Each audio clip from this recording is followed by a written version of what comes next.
This is another New Black World Order TV Productions. Chopper. What's happening, family? Let's get to it. So my third question is, are you living in a mental institution?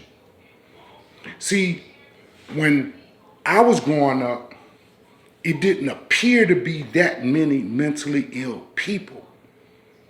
But I found out something as I began to study patterns in the waves of the exponential rise of the presence of the mentally ill. See, there was a group of people that advocated for the release of mentally ill people for some of the reasons that recently happened here near where I live at, the 7 officers that were arrested for smothering to death a mentally ill man. So this called the advocacy for their release sometime during the late 80s, late 90s, and the early 2000s.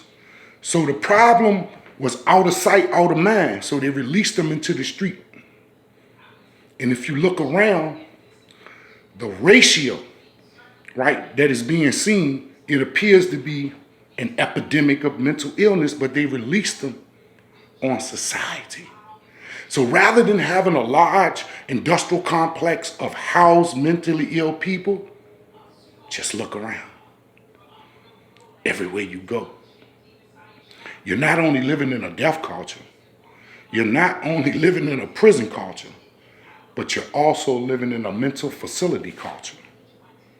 See, in the mental hospital, they call you a resident. And in your city, you're called a resident too. And people, if you really are honest with yourself and look around, we're the staff. They're just not paying us.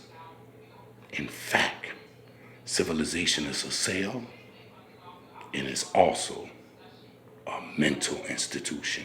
Just look around. Pay attention.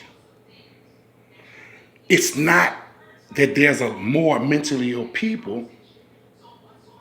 It's in your face now. You are, in fact, living in a mental institution disguised as Western civilization.